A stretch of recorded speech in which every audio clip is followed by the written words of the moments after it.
Hello and welcome to episode 4 of Chatting Shit about the Forged Cup. Pleased to be joined today by Yan, Jamie, and of course Dan. How are we all? Good, Matt. Thanks for having us. Yeah, can't complain. Good. Much better that we're now playing in Forged. Let's put it that way. That is true. And on that note, actually, Chatting Shit this month has missed something because normally Dan's on the first episode and we get all his enthusiasm and his childlike wonder out straight away. So rather than opening the floor, which is what I normally do, Dan, come on. How excited are you about this month? Okay, I'm not going to lie. I'm super excited about this month. I know some people have been negative because it's a point-based cup, but are you kidding me? This is brilliant. This is absolutely brilliant. I'm on my 7th team build. I'm having loads of fun. There's just so much different variety going around there. And there is spice galore. There is literally spice galore. Okay, fine. I know that there's 2 particular gymmers who are friends of mine who are picking the same things all the time. You know what I mean? We're all fed up of Ninetales, mate. Get a new one. But other than that, other than Callum, Drew, let's open it up. It's been fantastic. People are using different stuff, and it's such a palate cleanser compared to last month. Last month I was down. Last month I did 6 tournaments. 6. That's it. And yeah, I'm usually in double figures. Do you know what I mean? I actually have to try and keep myself below double figures. That's how much I enjoy it. And I just think this month I'm going to do like 100 tournaments. I'm going to go full Warrior JMac and just like do every tournament that's out there. I may actually complete all my battles unlike Warrior JMac, but I'm going to do them all because it's so fun and so exciting. I mean, I don't know, maybe it's just me, but I really can see some mischief here and some great fun.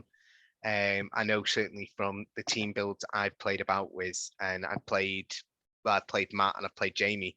I haven't played you, Yan. You're elusive and everything.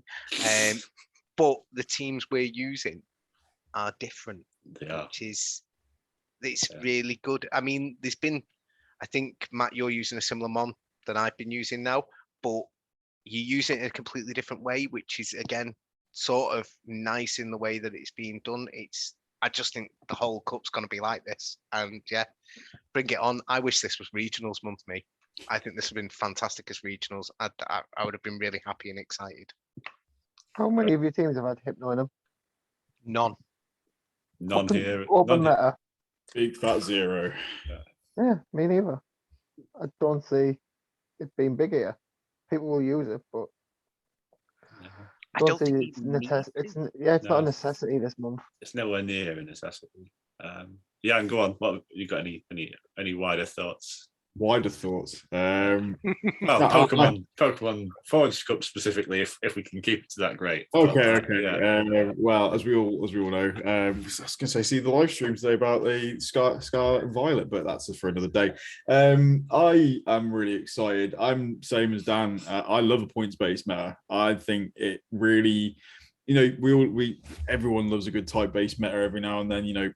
Some are hit and miss, and there's a simplicity to it, right? I think that's why people like it. It's like it's a very straightforward approach most of the time in the type-based cup. What I love about points-based metas, it forces you to think. It forces you to really be creative. Like there will always be copy pasta teams. Some people will go and look at what people are doing over in bloody the Lille Mega Tournament or San Benedetto or whatever, and they say like, right, these are the legends, these are the top elites, and they say, right, I'm just going to copy paste their team. But I think that's actually much more difficult here because points-based metas, obviously you have to think about how the points come together, but also I think there's sometimes a bit of an availability thing built into those points things, and as well, so sometimes people will run some weird stuff because you get some really weird picks in the 1 point because you're running a certain type of build, but you just can't copy and paste because it's just some obscure pick that people like me are going to have because I'm an idiot, right? But that's the beauty of it, that there's always a role that you can fit from each of the points. Whichever way you approach this, there's something for you, and you can just run whatever you want and come up with somewhat of a cohesive strategy. So I'm really looking forward to seeing what kind of creativity people bring out. Generally speaking, I've done a few scrims, mostly with yourself, Matthew, and I was kind of annoyed to see that we had similar ideas. But I think that's actually going to be very, very rare here. I think actually you'll get into tournaments and you'll see maybe some people have some similar ideas in terms of the roles, but they'll be doing like different mons, and again, like Dan, you were saying there, like maybe you pick the same one as someone else, but you're running in a completely different way, right? And that's what really excites me. I wish it was a regionals meta, because it would be amazing. It feels like Venture 2.0 in some regards, and I friggin' loved Venture. So, I think this is better than Venture. So it could possibly be. and Venture had that ability of people picking the same core 3 and then flexing around with the rest of it. Licky DD, yeah. Licky DD, Castball, and Ninetales. Yeah. So, you know, but everybody got it wrong. It was Wob DD. Wob DD. Oh, here we go. Right, Jamie, any thoughts, Jamie? I think compared to the last points-based meta we had, which was Venture. Was it Venture? Yeah. I don't feel the need to have an 8-point pick. I think you could get by with not having an 8-point pick. I agree. I don't. Whereas in Venture, it was a necessity that you had to have one of the top ones. Bit much like was it Commander? Yes. Yeah. Where you had to pick one from here, one from here. Yeah. I don't feel that's a massive issue this month. You could go with a couple of 4 points picks, a couple of 2s, and a 1. So I don't think overly relying on picking one of the big hitters if you see them as big hitters. I mean, most teams will probably have an 8-point pick because working out, you could probably get an 8-point pick, 2 4s, and then fill out with 1s. You can get an 8. You can get an 8 and a 4 and a 2. Yeah, 8 or 4 2, and then fill out with 1s. Yeah, or an 8 and 4 2s, which is an interesting one because the 2s, there's a lot of variety there. But well, we're going to talk a lot about some of the 2 points tonight, actually. So one of the 2-point picks can do 1. Oh, really? It can, yeah. And you know what I'm talking about. It can do 1. Well, let's start with an 8-point pick then, and we'll start with Dan. Okay, so I'm picking Pokédex number 488. I don't actually know what the name of this Pokemon is, but I'm going to say it's the fucking annoying Pokemon that we used to all have to trade with each other to try and get one below 1500. And it's Cresselia, the Lunar Pokemon. So I've picked Cresselia because I think it's an elephant in the room. During my practice scrims and things like that, I found it to probably be one of the single most hardest Pokemon to play against. I think it's got so many little nuances and plays, and I think the types of charge, the fast moves it's got, the fast move using Psycho Cut is so fast generating, gets off really quickly, and you can sneak them through very quick. And it's got Grass Knot, which is also quite nice, where I think there's going to be a lot of water about in this meta. I think Cresselia is a very good safe swap here. I think depending on how you choose to play it, it can work very well for you. To give you an idea in numbers, because I've done my little notepad, my little chestpin notepad, because I love my chestpin notepad, of numbers, just in the meta itself, in the zeros, it wins 70%. Now, if you put that to the entire of everything, it's actually 84% it wins in the zeros. In the ones, it's 50. Against, when you include everything, it's 82. And in the 2s, it's 38. So obviously, you're saying already it's a 0 shield mon. But again, that's what I said about it, with the Psycho Cuts coming through quite quickly. What I did like about it as well is what beats it. So instantly that comes to mind is things to beat it is a ghost, because you think psychic ghosts beat that. Do you know how many Psycho Cuts it needs to flip the Frostlaps match? I think like 1 or 2. It's 1. Just 1. In the 1 shields, it needs 1. In the 0 shields, it needs 1. In the 1 shields, it needs 1. And in the 2 shields, it needs 1. So literally 1, and you flip that matchup completely.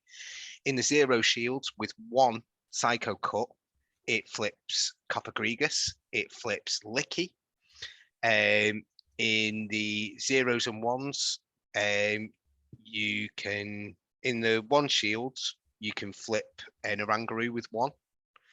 And in 2 shields, with 2 Psycho Cuts, you can flip a Noctowl with just 1 Psycho Cut. So these are, that's pretty sick, to be honest. That Jan's looking at me like he's checking it out and I'm wrong. No, I'm looking at it. I'm just like, I was just checking something else out. Because I was going to say, I checked this out before I came on. And I was like, really? That's Really? pretty intense. That is. Now there is something that should be said about this, is that with it being a high bulk mon, IVs are more important on it than they are on more aggressive mons. And I imagine some of these will be IV dependent. I know for a fact the Oranguru one is, because my Grassnot Cresselia is absolutely dreadful. And my Grassnot Crest. What, you mean your 933 Cresselia? I thought that was quite good.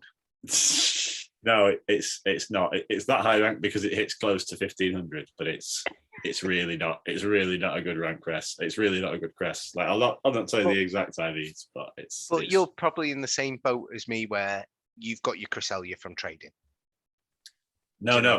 Oh, I have, yeah, but it's like.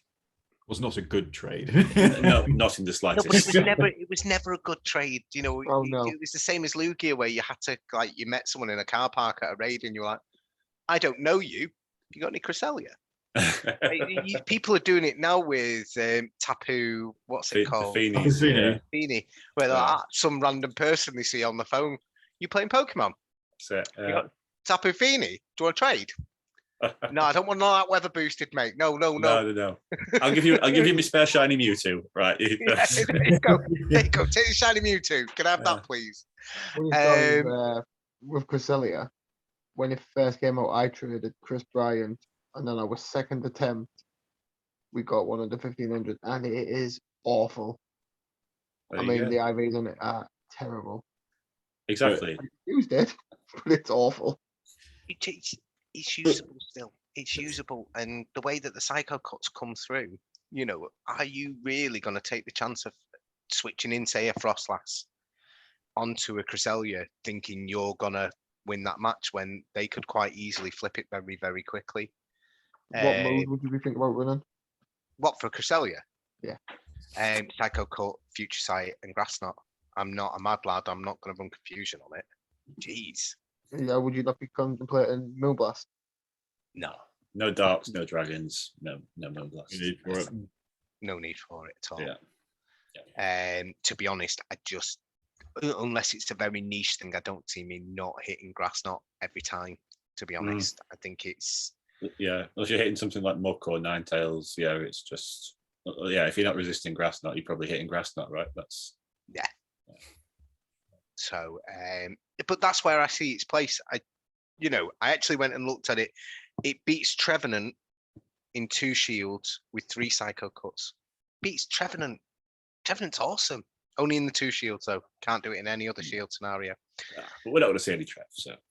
Running Trev, you're an absolute mad lad. No, but you say that, though. But I don't know. I look at some of my team builds that I've done already, and I'm running stuff that I don't think anyone else will run. So there might be some mad lad who runs Trev. There might be Jamie. Trevor, it was an 8-pointer though for Trev, isn't it? Yeah, exactly. You might see 1 pointer. You might be running 1 pointers that no one else runs, but yeah. That's Somebody said it already. You know, Trev's just an expensive Gorgeist, right? You know, so if you're going to go down that line, you'd run Gorgeist, surely. Exactly. Yeah, for sure you would. But that's the reason why I'm talking about Cress, is because for all, I'm not going to use it because my IVs and my Cress are absolutely disgusting. And it's got confusion on it for some reason, which I checked earlier today when I was looking at it. I was like, why is it got confusion? But anyway, that's a side point. I don't know why it's got confusion. I don't know. My kids have been touching my phone again. I don't know. But I do think you're going to see it. I think the less experienced player, maybe the more GBL style player, will use that because it is such a good safe swap. And so I always say I play with the blood. I play very organically. You know, I don't overcount. I sort of live in the moment with it, try and gauge where things are happening and stuff like that.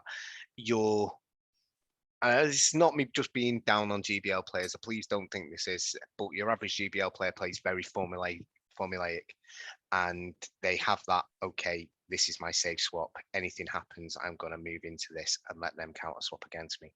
And I think that's where Cresselia comes in, because again, if you're not quick on your switching and they've switched into it, they could have 2-3 psycho cuts off, and suddenly they're going to put you in a whole world of hurt before you can really sort of catch up. That's interesting. Like, cause I quite like the look of Cresselia, to be honest. And I've built a couple of teams and tried to get it to work. I can't quite find anything I like with it, but I think I'm getting there. But with you were trying to run it with the Rangaroo though, which is just pointless. No, I'm not sure it is, but I'm not sure it is. I'm not sure it's the way to do it. They go together. No, I think they might. I think they might. But So would you say that's one or the other then? Personally, yes. Personally. I'm but not sure. Yan and Matt are both better than me, and they're saying, you know Well, what I mean? Well, it takes Crest takes such specific things to beat it reliably, and generally speaking, they're going to beat a Rangaroo as well. Apart from the really expensive ghost picks, which Rangaroo obviously bodies, but like if you like, Crest is good enough to run those things close. Whatever, like Samurott is probably a fairly reliable Crest counter, which we'll No one's see. using Samurott. Well, I think we will use it. I think I gave Phil a bit of a hard time about it. I think it's better than it doesn't beat anything, but it does 90% to a lot of things, right? I think that's the best thing to say about Samurott. But so that's for example is the best thing, is possibly the best thing we'll see commonly to use against Crest here, or maybe something like Breeden, but like Crest is going to run them both close. It's going to run them both really close. So then what have you got left for a Rangaroo? But anyway, I don't think it's one or the other. I think Crest is best in the lead here, because the temptation is, when you use something as a save switch, is to go on and shield and try and win switch back. And you reeled off those statistics, Dan. We know that it gets worse as you use more shields. I wonder whether you just lead it. If you get a good lead, great, you've won the lead. If you get a bad lead, play out the zeros, lose narrowly, take it from there, because you're not lost by much. That's where I see it. Do you know what? That's a bloody good point, Matt. That is a very, very good point. Thank you for telling everybody it. Well, you couldn't just message me privately and went, "Hey Dan, we thought about this." You say that, but then that puts the onus on you as the team builder to be smart with your other picks, because if you're picking things like Quagsire or Ninetales or Pidgeot, which are, well, Quagsire less so, but certainly Pidgeot and Ninetales, where you're relying on one type of damage, and that means you're easily walled, then you can, like, if you give it, you're going into the games pretty confident you may give up switch from the very get-go.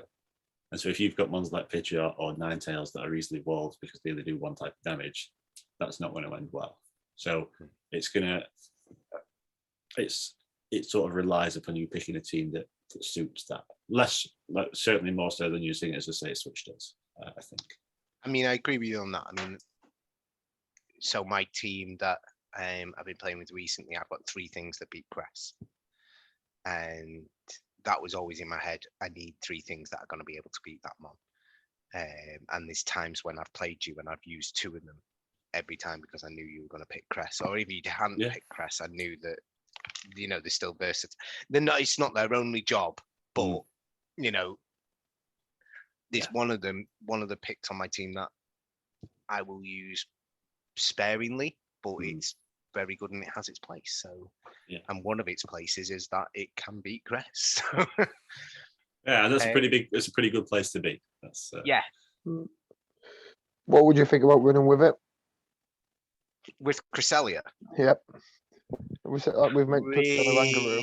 Pretty much anything you wanted to be honest. I think it's so versatile in the sense that it slides in everywhere. The only difficulty you have is it's a high, expensive pick. So, you have got to watch that style with it. But to be honest, I think it just pairs quite nicely with the rest of your team. I don't think it. There are certain ones where you're like, okay, I need something to cover this. I don't, as Matt said, because it only soft loses to stuff. It's not as, it's not as important that what you pair it with, personally. Kind of touched on what Matt said. If you're going to use it, it gives you that counter to the grass that Matt thinks is going to be viable. It gives you a counter to the grass. Yeah. Well, I don't know about that. It gives you alternate. It gives you alternative grass damage. I wouldn't say it counts as grass. I think there's, because you can't really go for grass now. Like it's versus grass types. I think the grass types are probably one of the better generalists to use versus crest because of that. To be honest, but it's an interesting one for sure. I think grass typing is going to be an interesting one in this cup in general. I think people are not necessarily. I'll probably go on to stuff that's in other people's pick, but I just think grass is going to be more versatile here than straightforward run of Venusaur type thing. So, well, do we want to move on to a grass type, or has anyone got anything else to say about grass? No. Well, in that case, Jan, over to you. To me, so I'm bringing the grass type tonight. So I've chosen to go with the Pokédex number 754. It is known as the Bloom Sickle Pokemon, and it is Lurantis. And so I kind of came to this pick basically off of the back of trying to make a hard read on kind of like the early meta, seeing. So I'm one of these people that always believes that when you allow people to run Hypno, people will want to run Hypno. So I was like, okay, right. So that's something I'm gonna have to think about. Looking at the general meta, Psychics just look insane anyway. Like there's there's very little that kind of really hard walls them in any way, shape, or form because of the bans and stuff. So I was like, right, okay, Psychic's gonna be big. You're looking at the other picks that you can have available in like the other point slots. So things like Licky, for example, like people, whether it's good or not, because I personally think it might actually be a trap again, like last time. People build them, people want to use them because they've invested a lot of resources in. So people are naturally going to want to use the Lickies. You've got stuff like Greedent, bulky normals, who might do this in the role. So I was like thinking that these are all things that people are probably going to pick because they do these pretty good roles. Cresselia, of course, as well. So what could possibly fit into a role which might be able to kind of deal with all these different things potentially? Found Lurantis. So pretty. I mean, you can run some interesting movesets, but the only way that you really want to run it is with Fury Cutter as the fast move, and then Leaf Blade and Superpower, which is when you combine those two charge moves with Fury Cutter, it creates such a fast-paced, heavy pressure kind of mon because it is got a slight attack weighting, but it is a bit bulkier than you realize actually, as I've come to learn since using it. Yeah, and just how fast those Leaf Blades come out is absolutely insane. We already know that how good Leaf Blade is as a move for charge, so for the energy you require, for the damage it does for that energy. And when you pair that with Fury Cutter, it just comes out at an insane pace.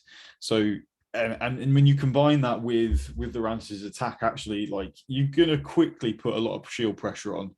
So you can take a hit, and you'll probably get to one or two Leaf Blades before your opponent will get to a couple of moves ahead of that. So you're going to force them to make a decision first. And there's always the threat of that superpower, which even though it's not stab, we already know how non-stab superpowers work on a lot of other mons, and when you have that kind of slight attack weighting, it can really do some damage, and that really helps flip a lot of matchups.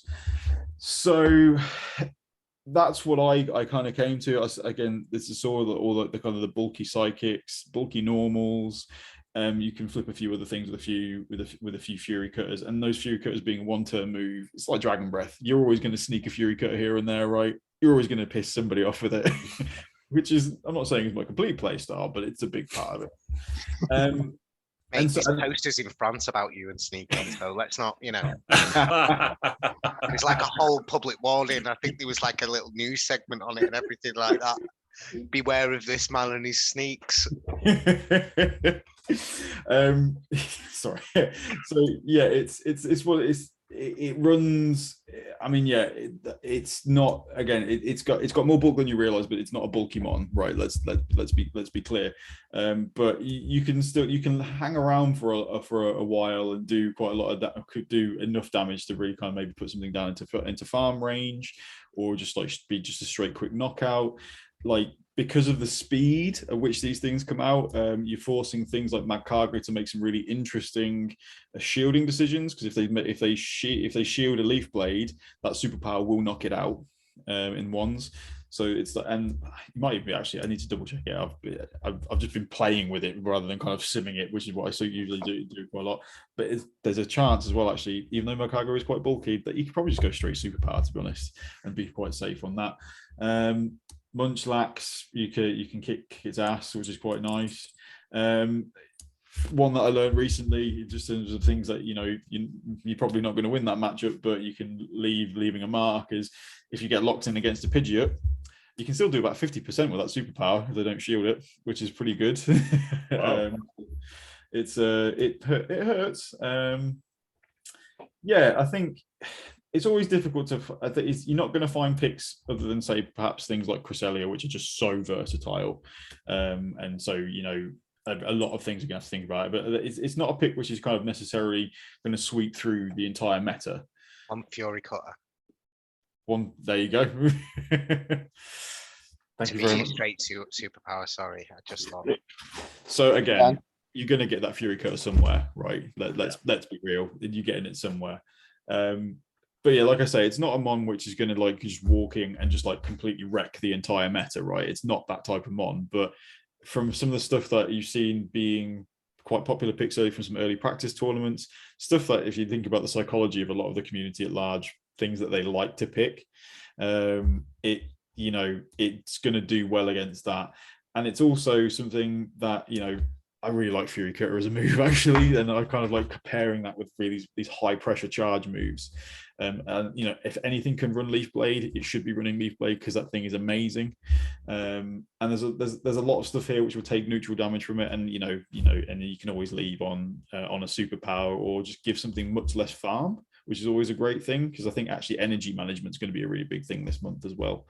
So if there's any way I can just do a little bit of chip and stop my opponent getting some extra energy, then that's probably going to be my way out there. So I think it's really cool. It's really nifty. It's been great fun, and I think this cup is all about having fun with stuff that you don't usually use. I've already built like 6 or 7 new mons for builds. Yeah. So and this one is one that I really like, and I think if you've got access to it, just give it a go, because I think actually it will really surprise both yourself as a user in what you can do with it, but I think it will also surprise other people as well in just the amount of damage it can do, even on things that maybe should be resisted or not. You were gonna pipe up, Jamie. What was Be going straight Leaf Blade. Magcargo. Magcargo? Yep, straight Leaf Blade. There you go. Also neutral, isn't it? The ones. Yep. Yeah, there you go. Ones. If Magcargo goes to throw the Stone Edge first, you shield it. It doesn't get to a second move, and you can just Leaf Blade it down. And I just checked the Pidgeots in, and if you don't like PV Poke's timing's weird. It says it's correct.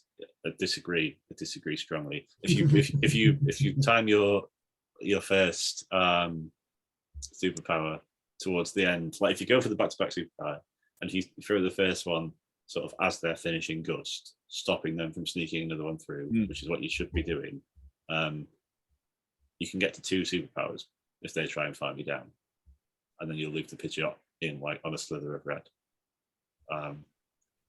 Yes, they get a Brave Bird, but presumably you've got something to take that. That's not why Lurantis is there. Like, Lurantis isn't there to be taking brave birds. Not there to be your bulk. No, it's not. It's not. Certainly not against Pidgeot, at least. You might argue that it's there to be a bulk against Quagsire, but it's certainly not there to be a bulk against Pidgeot. It does pretty. It can tank a Hydra. I mean, I know it's obviously it would be resisted, but it can tank Hydra Cannon from Samurott as well. And even those resisted really do quite hurt you. It can take a hit. I've used it quite a lot. It can take a hit. It's like you said, it's quite it's bulky than you would expect, but not to the bulk of Greendon and Cress. Exactly. But I think what I liked about it more was how fast it was. Exactly. Moves. Yeah, because we had the chat about it already. It's unbelievable. Like, just literally. I remember when I started using it, I was like, I can't believe how quickly I was getting to like Leaf Blades and Super Powers. It's like, this just feels almost like cheating in many ways. But again, it does enough damage that you get them in such quick succession that your opponent is going to have to make a decision very, very quickly. And if they make that the wrong decision, then if you've comped correctly or whatever, like, or even if you don't, maybe you've paired it with a Cresselia and you're just going to just rinse through having a shield advantage or whatever, like, I always like mons which force your opponent to make a decision first. Because then sometimes I like being reactive rather than proactive necessarily, and I think this is the type of mon which will really force those decisions a lot more often and potentially in your favor. And again, Jamie says there, like, it's bulkier than you realize, and so people will maybe throw these moves thinking they're going to take it out and they don't have to deal with it anymore. But you get that little sliver and you get a few more Fury Cutters. And that might be what you need for another Leaf Blade, or maybe to get you to that superpower. And then, those types of moves can do. So, I looked at some of the things if you want to be a mad lad and run it with like Leaf Storm or something, and that changes a few things, but you tend to lose some matchups. But if you want to really consistently beat Lapras, apparently that's the way you want to do. But yeah, Leaf Storm's just so dirty. It's a nasty move. So dirty. With that being said, Jan, you're saying you like to be reactive more than proactive. Would you run it as a lead, or? I think it's actually a really great lead, because superpower and dip is a classic strategy, and you get there really, really quickly. So you can kind of get, like, unless it's a really awful matchup, you'll tend to get to your charge move and force a little bit, do a big chunk, or maybe force a shield before you've really taken necessarily too much damage.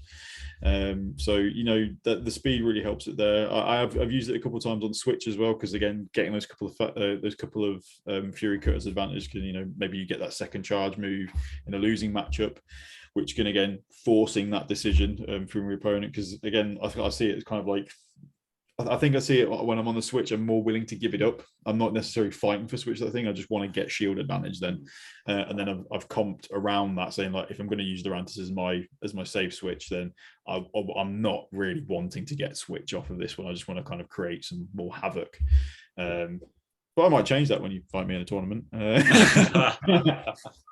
I would say that you're probably right. I'd probably use it as a lead just so you can get shield advantage, because you don't want to be that guy that doesn't shield the superpower. I think he's baiting. Oh shit.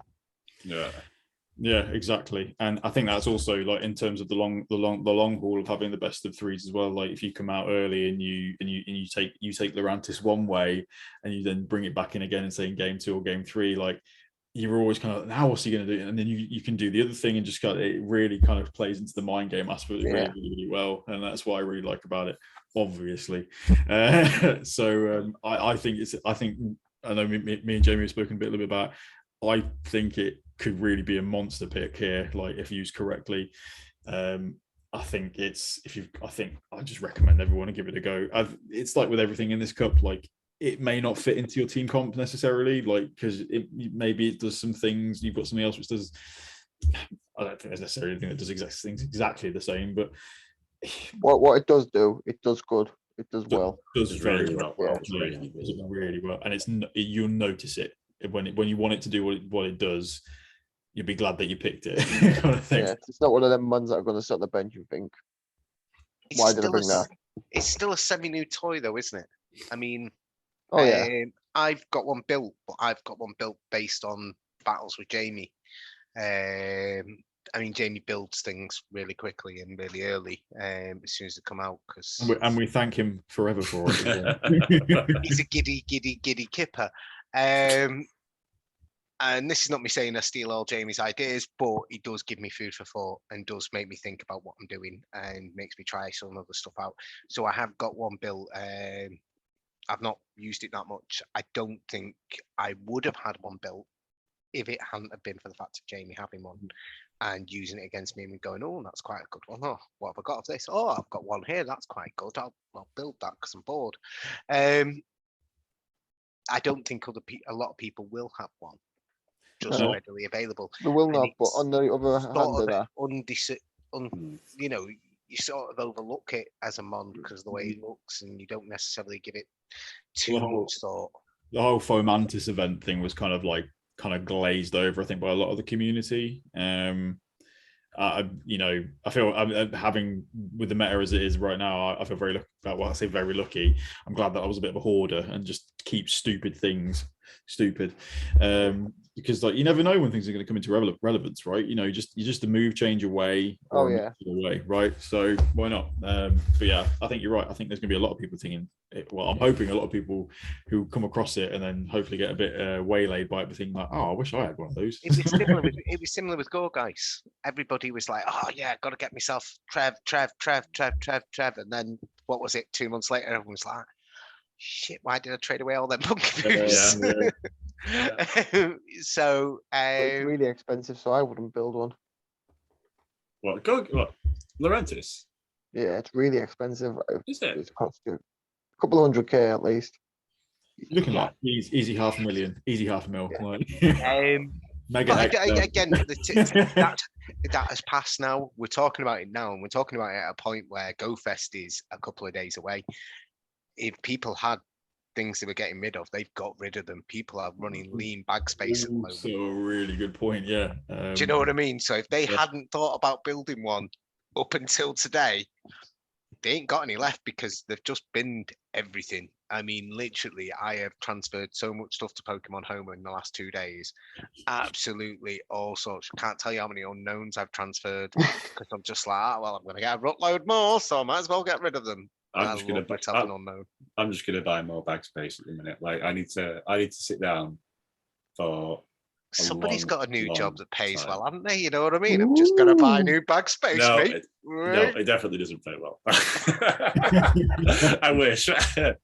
It's all right, but I just... You were looking at houses with a pool the other day. You can't tell me nothing, mate. Yeah. With a pool. That's a cultural thing. What's it like in English money? Well, it's not directly comparable. It's different. Everything's different. Yeah. But everything's different. Yeah. But I've got all red now.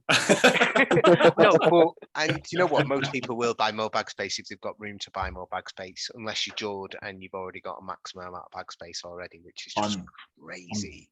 I'm banking on them releasing more bag space. What are you at, Jan? I think it's 5,600. Really? Yeah, I've only got 200 space. I've been trading and getting rid of stuff so I can get it down to just 200 spots, and I just. Because so in my community, because I'm a hoarder. Who has access to all these fucking stupid things, but also for a long time in my community, I was the guy who everyone would come to get like the trades for distance because I used to travel around like quite a lot for work, so I was playing a lot of different places. So like when XL candies and stuff came in, I was kind of like the facilitator in my community for oh, here's the guy. If I need to get XLs for something, like I want to do distance trades, then I was the guy. So I've got like stuff from all over, from packed away, and also from when I was like a more hardcore raider. Where I was like, oh yeah, like a Hundo Blastoise with Hydro Cannons is going to be a great raider one day. And I've got like friggin' like 798s and stuff like that. I'm like, I'm never going to use these ever because I've got Kyogre. So what am I doing, right? So I need to do stuff like that. But anyway, what you need to speak to Jess. You need to speak to Jess. She'll give you the full speech on getting rid of stuff and not keeping stuff.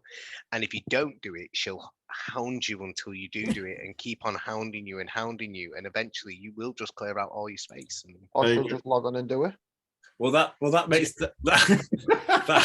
That makes me feel much better, Jan, because I'm only at like 3,000 storage space, so I've got a bit. I could. You got a way to go, lad. I'm at 3,600, I'm and at 1,450. I've Not dropped. lad. I've got, I think it's 856 space I'm so at the jealous. moment, but So that's only because the last few days I have been religious in Yeah. getting rid of stuff, and I have absolutely, been, yeah. Well, I'm off work Friday afternoon, so maybe that's what I'm doing. Just remember, if you that's haven't what used it, we will. if you haven't used it in 6 months and it doesn't spark joy, get it Get gone. rid. There we go. That's I think that's probably the biggest advice anyone can have before GoFest. Or just do what I do. Just don't even check IVs and just delete like 500 Pokemon. Just sit there. I'm not gonna advocate for that. But let's get back on track. Any further thoughts on Lurantis? What would you pair with? So, I mean, it's been like so. Speaking of Dan's pick, Cresselia is one that it's an easy one to pair it with. But if you're running it with the Psycho Cut move set, where it is such a great closer, getting shield advantage is brilliant. And Lurantis can do that, right? You can run it with a lot of other things. I have toyed around with it again, like Lurantis plus Psychic, so kind of like using a Rangaroo, like kind of a little bit of extra bulk, kind of like a bit more fast move pressure to kind of chip away, and then put it into those Leaf Blade ranges. I think it is quite versatile just because you can kind of run it as that kind of get the shield advantage on. Like, if I'm just saying what I want this to do is just force decisions. Sometimes it doesn't necessarily need to be like to fit into a certain comp in a way, I guess. But I've run some interesting stuff. I have run a triple Fury Cutter team, which has been quite interesting. and they all do have different charge moves, so it's all great. I think it plays more on the fact that I think that grass is like we said, grass is actually really interesting in this meta. There's a lot of mons that don't want to be hit by grass because it's super. I think with it being a 2-point pick as well, has got to be something to be said for that. I think unreal that is 2 points.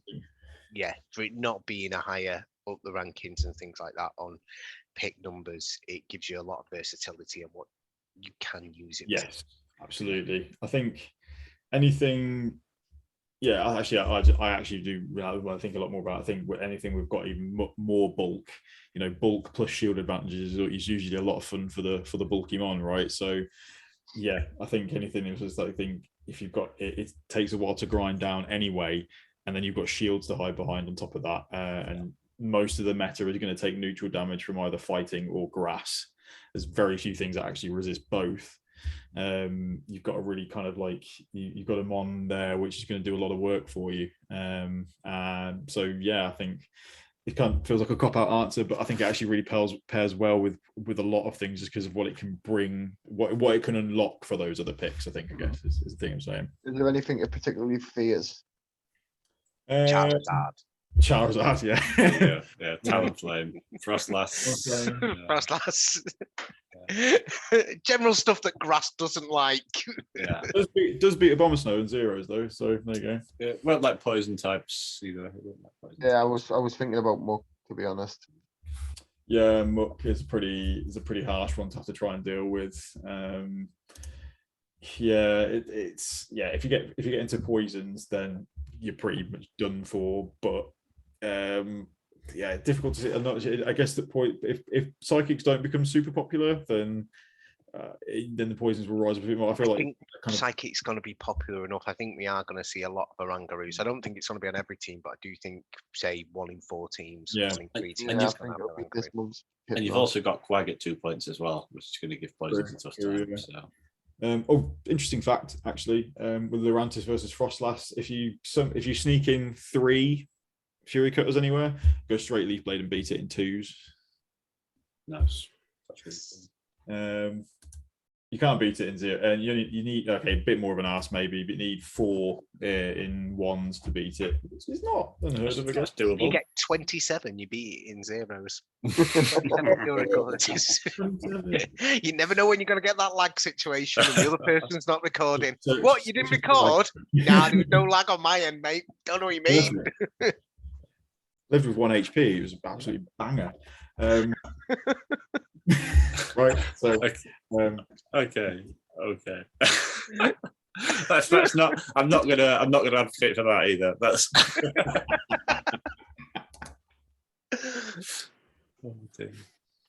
Okay, my pick then is Pokédex number 144, which is, and I expected it to have some really cool, graceful name, but in fact it's just the freeze Pokemon, which is Articuno. Yeah, exactly right. I was expecting it to have something like, it's quite a gracious looking majestic iceberg or something like that. You know what I mean? I wasn't laughing at its name. I was laughing at the fact that you've picked a legendary bed. That's Zapdos. Well, I've talked about Tedene already this month, so but the reason why I've picked this legendary bird is because I think Pidgeot's an absolute bastard, and there aren't a huge deal of Pidgeot counters here, and the ones that there are really, really, really don't like facing Quagsire and Stunfisk. Yeah, the one I was thinking of doesn't like either of them. No, well, there you go, because they're all rock or they're all electric. Yeah. Ice types are a thing as well, of course, but then they are weak to counter, same as rock. Articuno, being a bird, is in fact neutral to counter, which makes it beat Silph Arena, which I think is going to be the most popular counter using, because it's got the grass damage, which is interesting. Yeah, as we were just discussing. So it beats Silph Arena, it beats Pidgeot, and even though it's 4 times weak to rock and Stone Edge, it actually has a really, if you 5-head your way around this, it has a really, really nice Quagsire matchup, because if you shield twice, you will always win, right? That's one thing, because if they shield twice, you'll win narrowly. But if they shield once, you come out with a load of energy and can start debuffing the next thing. And if they shield twice, you come out with a load of energy and a load of HP. Like if you like that, Articuno versus Quagsire is a matchup I would happily go 2 shields down in, because they're not doing anything with much else. Like at some point they're going to have to shield if they want to get some damage on you, and that's, by the time that happens, they're going to have taken 2 debuffs, and all of a sudden Stone Edge doesn't kill. It doesn't even do like 60% at that point, because Articuno is quite bulky. And then, as I say, you can start debuffing the next thing. It's when you think of all the other anti-flyers here, you think of stuff like Magcargo, Crustle, Sudowoodo, the other 2 rock types. There aren't a huge deal of electric types running about. And the ice types that you're looking at, you're talking either Frostlass or Alolan Ninetales in 8 points. And the appeal of those is that part of the appeal of those is that they're not weak to counter, which Articuno's doing for 2 points. And then, or you're looking at things like Dugong or Lapras in 4 points. And picking a 4 point over a 2 point puts lots of limitations elsewhere. There's also a lot of stuff here like Greedent and Oranguru, which are either, they're kind of 2 very different things, Greedent and Oranguru, but Greedent, the hards, the sort of spammy, quick and hit them sort of quick and fast approach isn't the best way to beat Articuno, because to beat Articuno, you need to do a big hit early on, and stuff like Greedent can't do that because, Stab Body Slam's great, but it is what it is. It's never gonna take 50% off your health. So by the time they get into multiple charge moves, they're debuffed and they're doing less and less. Oranguru on the other end of that spectrum, which is fairly slow and relies on fast move damage to quite a large extent. By the time they get to the first charge move, they're debuffed. They can't, all of a sudden they're not putting the shield pressure on you, which they really need to do, really, for the energy that they're spending, and like the amount of time it takes them to get to charge moves. You want to put your opponent in the position where they're making a decision whether you shield or not, which by the time they debuff you, you're not. And then also Cress. It's not a great Cress matchup, but it's another mon where Cress can't go for grass knots against because it's super resisted. And having to go those extra 2 psycho cuts every time to get to the future site really does slow it down. And so you can take the 2s there. It's just a really, really bulky mon that shuts down the biggest arsehole in the cup, which is Pidgeot in my mind. Beats a lot of neutral stuff, and of course, it's got like Quagsire capability as I mentioned, and what I think is particularly interesting about that is,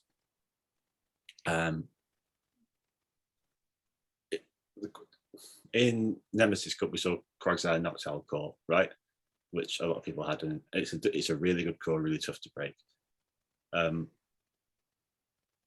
If you're running Pidgeot and Quagsire together, you're going to be scared of rocks because you want to use Pidgeot. So the last thing you're going to do, in my mind at least, the last thing you're going to do is also run a fire type.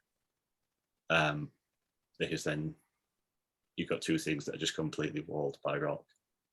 And so if you're not going to fire type, what are you switching into? Articuno? Probably Quag. And you can, as I say, you can go 2 shields down against it, take the match up, and then what?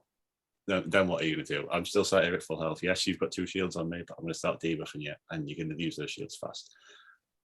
And those teams that don't have Quagsire and do have a fire type and maybe don't have Pidgeot, you've still got Hurricane. Like, that's a big hit. Like, even like in the zeros against Kanto Ninetales, if we're assuming you'd go Hurricane here. Absolutely, Yeah, I was going to ask about your second move. Absolutely, I would. Yeah, because there isn't a lot of rock here. There isn't, exactly. Yeah, there isn't. We keep on touching on Quag being rock, and because of the Stone Edge. But other than that, I mean, my original team that I made had Alolan Golem in it because I wanted to play with a new toy. Do you know what I mean? And it was fun. And it doesn't work. Just doesn't work. There's so much stuff there that beats it and doesn't do well, and just don't see the rocks here at all. So I was just curious of, would you run it with Ancient Power? No. I was thinking the same thing. No. Just to hit all that, hit the stuff that rock is needed for us, where you're not having that rock coverage anywhere else.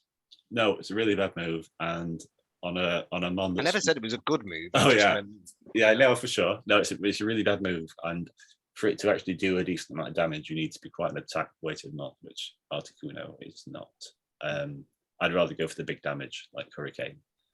I think the Kanto Ninetales matchup in particular is an interesting one, because if we assume the Kanto Ninetales against Articuno is going to go Weather Ball, it's not going to want to overheat and debuff itself.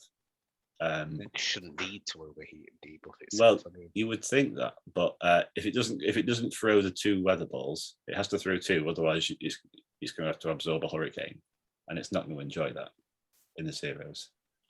Because when you were saying rock, and it's what was most interesting was that you called it a bird type earlier, which I thought was hilarious.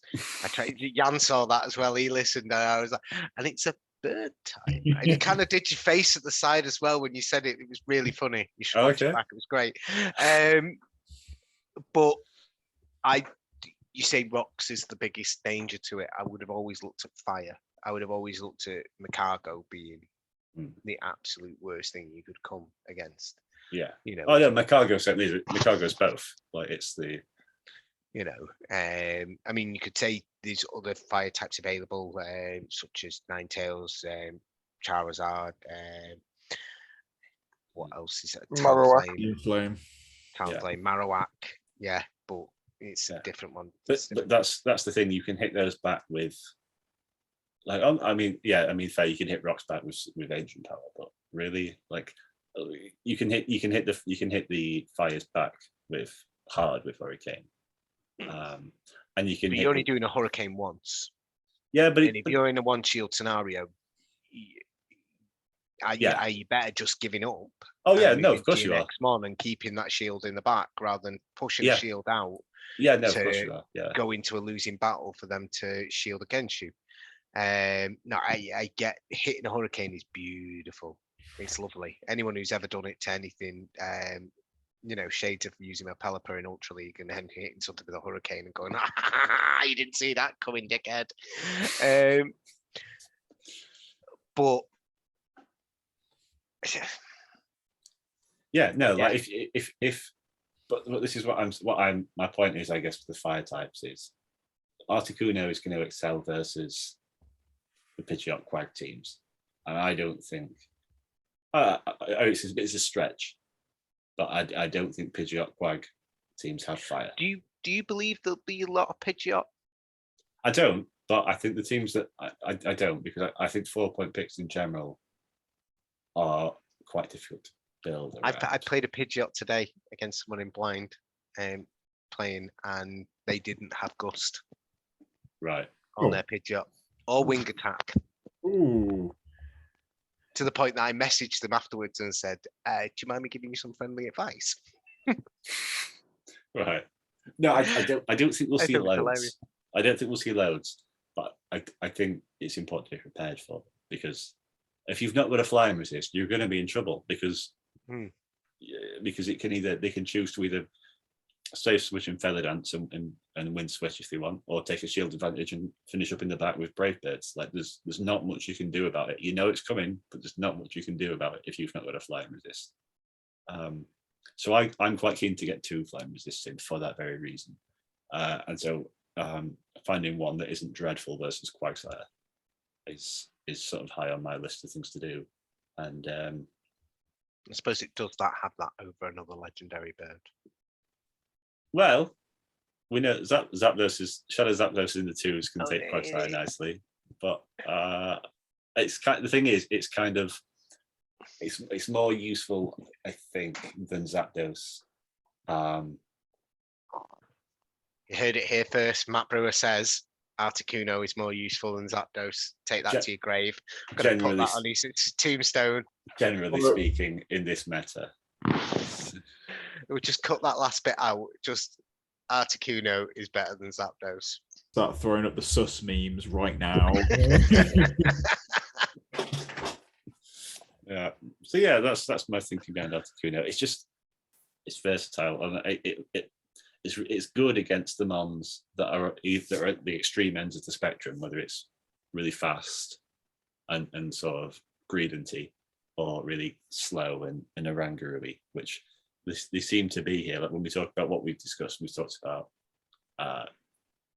Cresselia, which is like the very definition of charge move damage and fast move pressure and that sort of thing. And Marcus talked about Oranguru, and that's kind of very much the other way. And there doesn't. It strikes me that there's not a great deal of stuff like Lapras, which is in the middle of that. I think probably that Kanto Ninetales is probably the thing that's in the middle, but yeah, it's kind of not there to beat a Kanto Ninetales. I like Articuno. Team Mystic represent. I've always liked Articuno. I think it's a nice one. What's not to like about anything that knows Ice Shard, Nice Wind, is a good thing to have.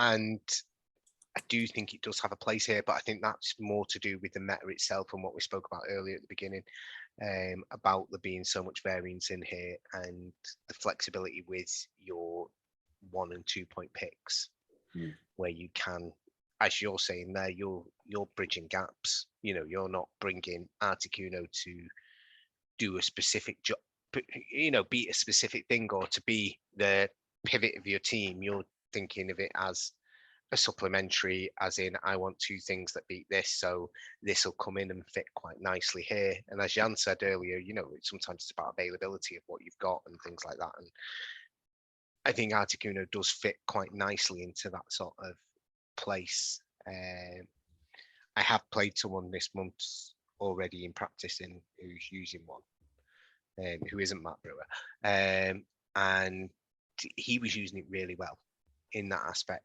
and he was using it. I think he was using it as a switch, to be honest. And I think he wasn't shielding with it, and he was using it to control, which worked really nicely for him. I mean, he's a beautiful player. So, yeah, I do think it has a place, but it's not sexy, is it? Shiny is. Shiny is. It's nice, beautiful. I just meant we've just talked about Lurantis, right? Which is it's sexy as hell. You know what I mean? It's got nice, quick, fast move and some killer little charge moves and stuff like that. And it's not going to make for enjoyable games. Yeah, it's not going to make for enjoyable games. It feels like we're talking about the Pokemon Go equivalent of Trick Room. Yeah, no, you're right. It is, yeah. But I mean, I'm a big fan of Articuno. I used it was the Shadow version was the MVP of my team in my first ever Silph Cup, which was Sunrise, and I think it's a brilliant pick. I did a very similar thing and used it on Switch quite a lot because getting that one Ice Shard advantage on anything and meaning you get that debuff just a little bit quicker on what comes in means you're obviously taking less damage, and so you don't have to use those shields, and so you do get that control element. And I think what I like about it is that it does have the opportunity to do a lot of damage with the regular version anyway, with Hurricane. Icy Wind's not actually that bad a move, really, especially with Stab, with the debuff as well. Ice Shard's fantastic. We already know how good a move that is. I love it because it actually feels like almost like a near perfect utility mon, in that it can put the pressure on with its charge moves, but whatever it does, you're always coming out of it with an advantage in some way, whether you get shields or whether you end up like leaving, but something is not nearly as powerful as it was before, and that leaves like not just an energy farm down, you then end up with more health as well for whatever you come in. It's such a team player, and I think it's great fun to use. And I think it will catch a lot of people off guard because it's not one that actually you see all that often in Silph metas nowadays. And also, again, availability. You know, box legendaries not being really a thing anymore. How many people are actually running? I mean, obviously dedicated Silph players will be it, but the newer players might not have one that's they're going to be in the 1500, and so that could catch them off guard just from an experience point of view. Yeah, well, I've ran a nice mon this month, which has similar moves, but it's weak to fighting. So this kind of, so yeah, it was just JGunn. Yeah. I thought JGunn looks good. Similar to JGunn with move type and probably a bit better with Hurricane over the Water Pulse. 2 points cheaper as well. Yeah, exactly. and not weak to fighting is a big win for it. I mean, I don't know if you'll see that much counter. I know we touched upon Surfetch, and you say Surfetch is probably the premier one. I think there are other counter users available here. You know, Sudodo. But I just don't think counter is going to be your traditional fighter counter. I just don't know if it's necessarily going to be as prevalent. I agree. I think the fact that it beats the fact that it's good against counter users typically is very much secondary, because the other Pidgeot counters are not weak. Like, they are bad, like really bad. Really bad. Yeah, I want an option just in case. And same with Quag, right? It's the other Pidgeot counters are really bad versus counter, really bad versus Quag. And so if I can roll that into one, because otherwise I'd feel like I have to look for a Pidgeot counter that beats Quag, and then another Pidgeot counter that beats counter, and then I've got another one that doesn't worry about those too much, and I can just throw rocks at it. Yeah, it's and suddenly you've got 12 mons on your team. precisely. Uh, And they all cost at least 2 points. I mean, when we were saying about JGunn and the JGunn versus Articuno, I mean, you have got that advantage with JGunn that it's, it does a lot better versus the fires than Articuno does. But yeah, I suppose it's just It's 2 not points. necessarily your fire count though, is it? It's if you're in a pinch, then you're gonna throw it, but Yeah. it's not its job. And I think another thing to be said about fire types here is that generally, like, people love Kanto Ninetales. They love it. Callum.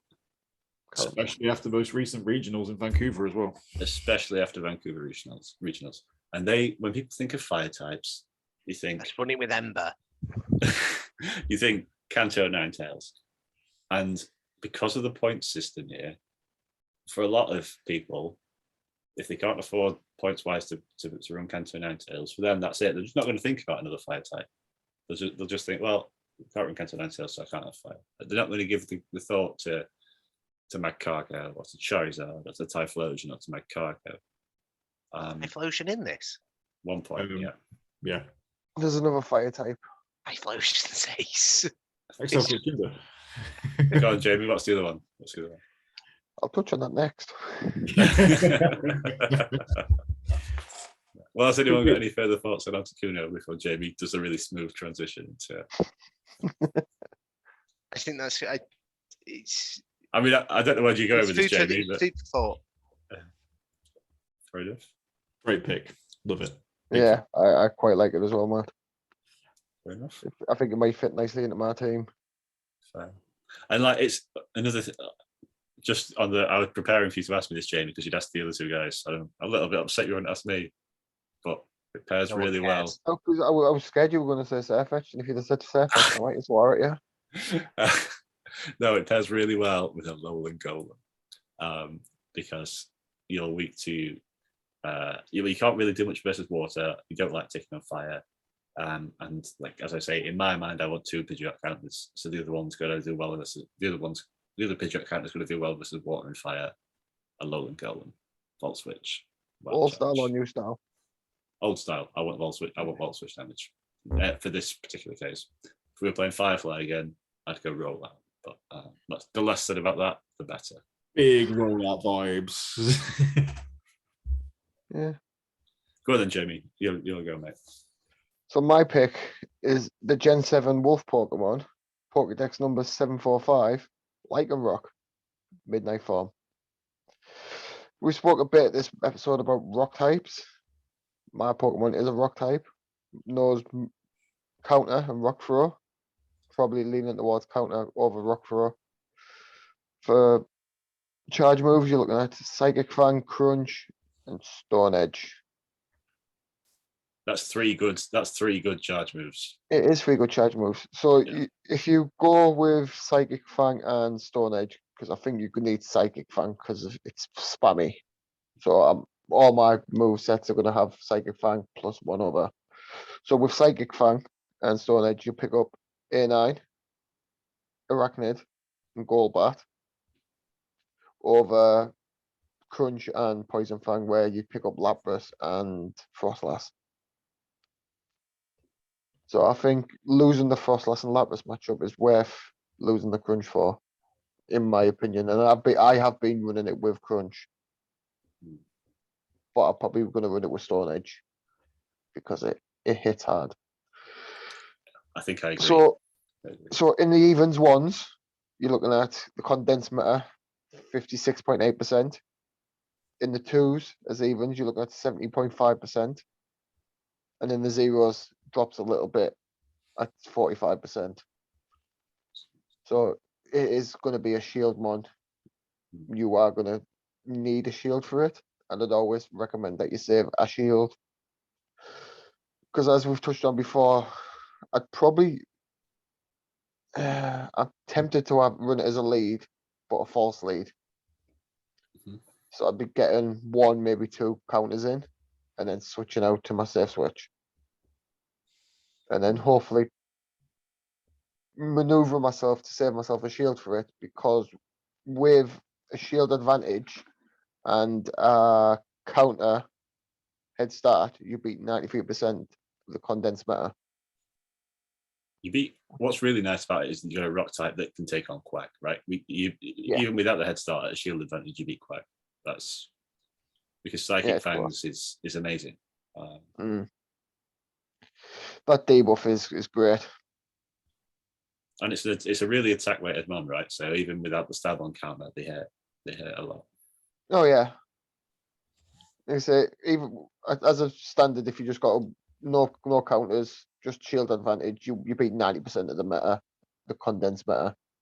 There's generally only 3, maybe 4 mons that beat it no matter what. So you're looking at Hypno, Hypno, Cresselia, and Trevenant, I believe.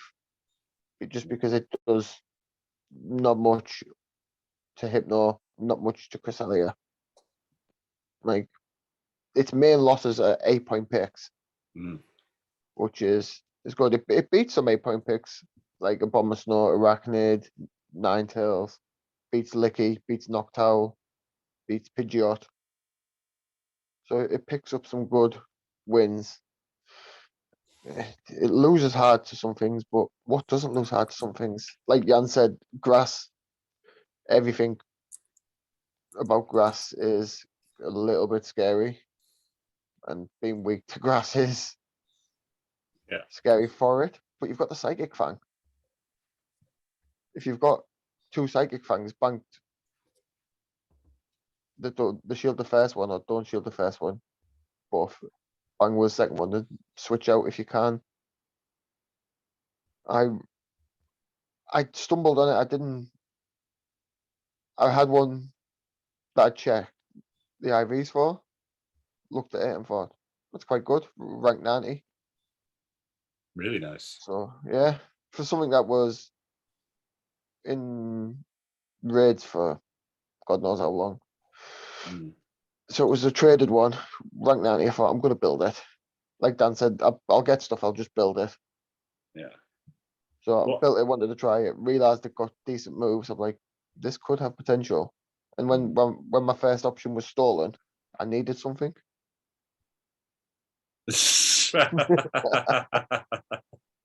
No, it's got great moves. And it's the typing. You touched on the rock typing. I spoke about it a lot. Great typing here, I think. And it's the fact that you're no longer, and the fact that you've got stab moves to hit flying types, to hit bug types as well, which normally would be things you wouldn't want your counter user up against. You've got Psychic Fangs for poison, and you're resisting poison moves. Yep.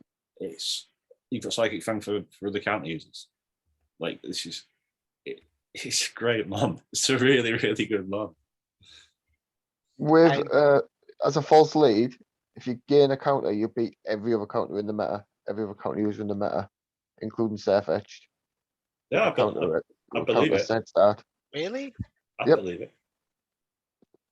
Psychic Fangs, like, it's going to hit really, really hard. That's crazy. And is that just which shield scenario is that in? It is in. Wow, that's no. Beat them as ones. False lead again, yeah. Lose. Are you sure on that? Yeah, I was just looking at it.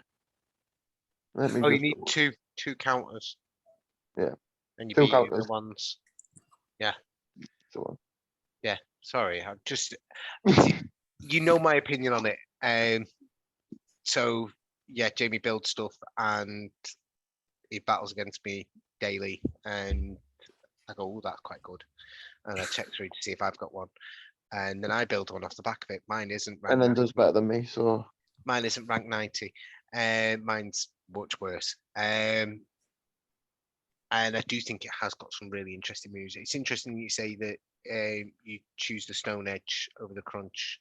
yeah. Well, I've been I've been running it with Crunch, but I think it's worth losing the Frostlass in the Lapras matchup because the Lapras matchup isn't that bad anyway.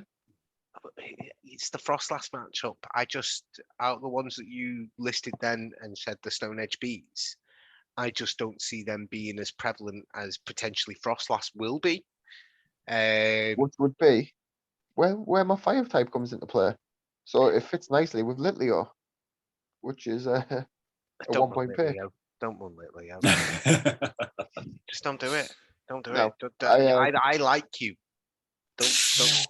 Don't do things that are gonna make me hate you. Why do that? I Why do I that? wouldn't Firefly- wouldn't Firefly's personally run gone. it with Litleo. Just because then you're double weak to fighting. I thought you were gonna say I wouldn't run it with Litleo because I like you, Dan. I'm not a No. reprobate. That's the. I don't hate myself. So what I would think about running it with was you've got a couple of things: Green Dint, Trevenant, Oranguru, Aquanid, all 8 point picks, a couple of 4 point picks in there. I'd probably run it with Muck. I like Muck. Somebody used it against me and I quite liked it. The Araquanid parent's a really interesting one. If you're resisting flying, you do well versus poisons. You beat in other rock types. That's a really nice pairing, actually. Yeah, no. That's what you're thinking. Don't have dancing. More I than know just a all the pretty stuff. I just face. can't. More than I just know a all the pretty stuff. I just face. can't put it into practice. I mean, you look at it to start off with, and it's sort of like a fancy Sudowoodo, isn't it? It's the better in this- Sudowoodo, just because it knows Psychic Sign. It's a much better pseudo. You keep on saying Psychic Fangs like I should be impressed. I mean, I'm just not as impressed with that move. Okay, so with what do you call it? The youth would say it's sick. What? Fuck knows. Too old No. to get the youth. I just, yeah, I do like it. I do like the fact of being able to sneak counter in there. I think being able to have crunch is really good as well. I know you're saying Stone Edge, but I don't know. I'd still lean towards the crunch personally. I mean, is the question for running both Stone Edge and crunch and forgetting Psychic Fans? No, I wouldn't. So I'll I tell think you. it's, I've just well, been Yan, really- Yan kinda looks like he's got the Sims in front. Are you doing it? I've just said without Stone Edge, you can't beat Pidgeot in the zeros, and that's what. Yeah. And you want your rock type to do that. So I think for me, no question, you're into Stone Edge. So Yan looks like he's got something interesting to say. It was more of a. I'm actually going to look at the Sims now for the different combinations of the moves, but there's just some. There's always something weird about running a Mon where you just don't have stab on any move, like in that kind of move combination. And when you have something as good as Stone Edges in terms of a move, it feels very hard. I know there's like, the arguments about like, oh, the amount of energy you need to get up there, but just the sheer damage potential versus the weighting of the attack on Lycanroc and so on, like it just feels very hard to give up Stone Edge anyway, not least like say considering that you need it to beat Pidgeot. I can think of very few mons that I've run myself or can think that crop up regularly anywhere where you never want stab, you're just using the typing as a resist or something. The only one I can really think of the back of my head is Granbull if you're running Snarl. And then you've got like Snarl, Crunch, Close Combat, but it still feels really weird. And I can't really think of any others off the top of my head right now. Seeking, but again, that's always disappointed people, isn't it? Seeking. Yeah, and also Seeking is more. I mean, what you really do, you're just doing Poison Jab and bloody Icy Wind, isn't it? It's not like you're trying to do damage; you're just trying to piss people off. And typically, you tend to do it, right? So yeah, I kind of like Lycanroc here. I think it's got a really interesting move set. I just don't think I could run it without Stone Edge at all. I think having it with, you could probably run it with Stone Edge Crunch. I'm going to have a look in a second. But it just feels weird to go with a move set where you wouldn't have a stab move. It just feels like you're just giving up so much like punching potential. Like there's going to be times where that little bit of extra stab damage is probably going to flip something for you in a matchup, right? So, but that's just what I was feeling a bit weird about for me. Nothing particularly all that interesting, I suppose. But yeah. Yeah, I think the psychic fang is helpful as well. Like I say, if you come in and you farm something down, like a 25% health Lapras, and you farmed it down, you've got 2 psychic fangs ready to go. Yeah. No matter what they're switching on you, if you're going to hit them, they're going to be concerned that it's a Stone Edge. And if it's something like the Nidoran or Nidoqueen, and you can just double Psychic Fang it. It might shield the first one. Probably won't shield the second one if it hasn't got a shield. And it's going to hurt. Because it's already debuffed. Yeah, I think I was just going to say, like, actually, just to kind of perhaps illustrate the importance of Psychic Fangs actually here, potentially. And you know, you kind of have to take some of these things with a pinch of salt whenever you have like debuffing moves like Psychic Fang and Bubble Beam and so on and so forth. They can be sometimes overly inflated, but like if you just look at the raw numbers, just in ones against the condensed meta, if you're running the 3 different move sets here, just like overall win-loss draw record, you're looking at 14 wins, 30 losses with Stone Edge Crunch versus 20 wins, 24 losses with Crunch Psychic Fangs, and 25 wins, 19 losses with Stone Edge Psychic Fangs. And, you know, again, like I say, you kind of have to take those numbers with a pinch of salt when you have those moves, which are like Psychic Fangs, Bubble Beam, etc., etc. But, you know, when you get used to those matchups and you get someone who's playing them correctly, those numbers do come out. And I think that really does help illustrate like the potential of what Psychic Fangs can do. And so actually, like, I was skeptical to begin with. Actually, a Crunch seems like quite a big thing that you might want to run, but actually looking at the numbers here, I'm actually swayed the other way. It reminds me a little bit of, and I only realised this now before I started saying this, what I'm about to say. It reminds me a little bit of Lucario, where where that it's got the big shadow ball to hit the stuff that typically counter users don't really want to be taking on.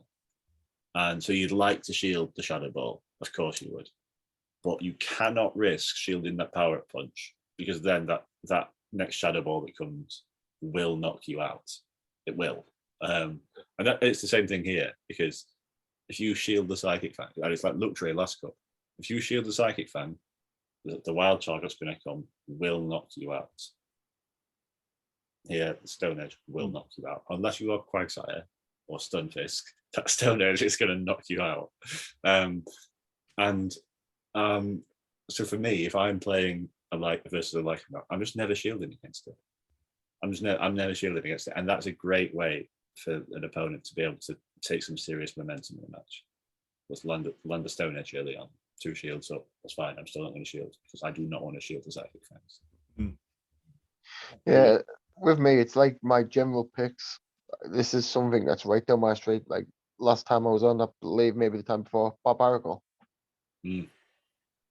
This is something that I will use, and I might have some success with it. I might not, but I'll use it anywhere.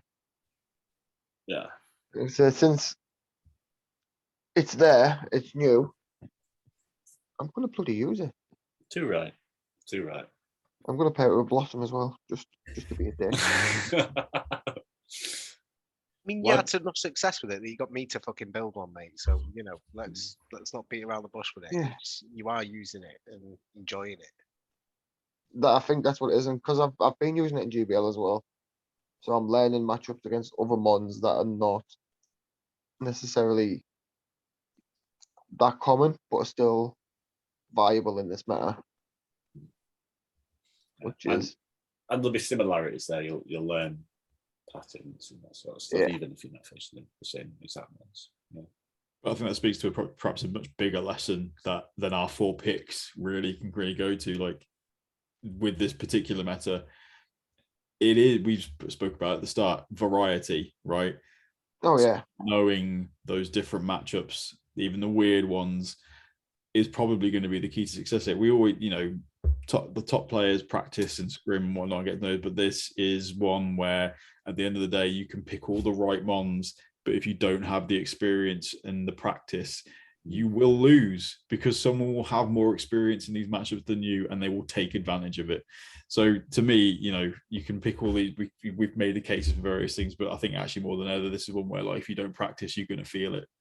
And unless you're some kind of like wunderkind, like V10s and so on, but like honestly, I think if you can theory craft. V10 does Sims every time he closes his eyes, mate. You know what I mean? He's the Matrix, Just right? close his eyes. Yeah, I think it's going to be a matter where anyone could beat anyone. But isn't that great? It is. It's interesting that I remember Marcus said something. He said something like there is an absolute certainty that you won't be RPS'd every time, and that's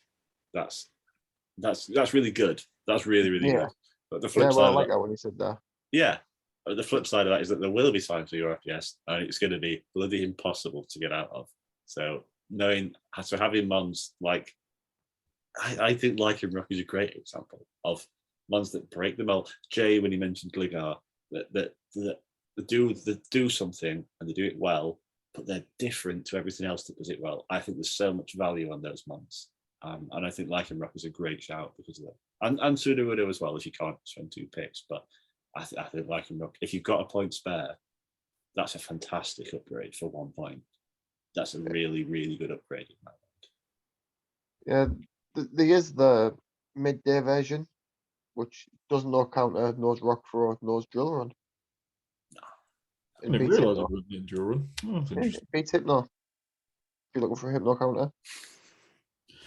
We need Dusk mode. That's what we need really, and get some like mad Accelerock fast move type thing, which just like obliterates the meta or some shit like. During Community Day, who knows? There we go. Yeah, it's not. They wouldn't give us 2 rock types in a row, right? That'd be, Can you imagine? Yeah. Every Community Day for the rest of the year, just giving a new mon rollout. Okay, that's how it's going to be. Miltank Day. There we go. Miltank You're the Day. Sparse Day. That's all I'm waiting for. No, I want the Ladybird. I want the Ladybird to find a new move. Ledian with counter. Ledian, with counter. Yeah, that could be Once It's only because we've all got it built. Yeah. Okay, everyone apart from Matt has got it built. 75% of us have been built, yeah. I'm super excited about this, man. Yeah, me too, for a change.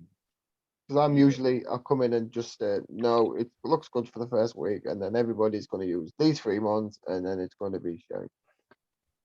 But no, for this time, I actually think there's a lot of variety here.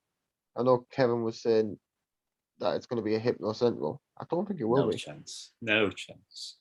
I've not played one. No, I've played 2 Hypnos. And yeah, that's it. There's always I haven't played one. There's people who always will buy into it. Like for a little bit, it's like a safety blanket for some people, isn't it? Let's be fair. So I think we won't see it in as high as percentages we've seen in other matters where it's been eligible, but there will always be the people who bring it, and so I think it will creep up the usage rankings just because of that. To be honest, doesn't make it a good pick. Don't think it is a great pick here, to be honest, personally. But it will be there, but it is managed by a lot of other things. And I think we're going to see some real I think actually towards the end of the month, I think is where it's going to get really interesting. Where the real creative stuff is probably going to been like emerge, and then it's the combination of those things as well. Right? It's not just like these picks in isolation. It's how it all combines, and so I think it's actually a really fantastic. I'll be running Cypher by the end of the month. Here's a question for you: have Silph set themselves up for a fall here? What, and then given us a regionals meta that isn't as good. Yeah, because this meta is, and I know one person who is not keen on this meta. Everyone else has been like actually quite psyched about it and sees all the possibilities and all the joy. It feels I get it. There's almost a part of it which feels like I think after they could not have not heard the backlash of a Firefly. Right, so it almost feels like I can foresee a situation where actually maybe this was supposed to be the regionals meta. And like, let's pull this out. Oh no! Right, but then also it is really. This is how. If only we were on the call with somebody inside Silph who may know these answers. That person doesn't know those answers. It's not that deep. That person knows the backlash was heard, but the person doesn't know whether this was intended to be regionals or not. I mean, I did like a 2-hour special of chatting shit called "Why I Hate the Firefly Meta," so I hope it was heard. You did. Yes, your thoughts were very clear. Yes. Yeah. I think. yeah, there's been some metas I've been, had my interest peaked through this season, but this might actually be the meta this year where I actually decide I'm going to actually do all 6 weighted cups, which I've not done at all this season because nothing's really kind of grabbed me in the way that this has. So I'm actually incredibly excited to get stuck in with this one. Very nice. Well, let's leave it there then on a nice positive note before someone says something about Adelian. That's you know what? We haven't spoke about Adelian the entire time. We haven't spoke about him. Who? Wow. Right, guys. Well, thank you for joining me and have a great month. Particularly you, Jan. I really hope you do your 6 tournaments. I really hope you enjoy it. Oh, thank you very much. But, yeah. Okay. Catch you all later, and thanks for joining.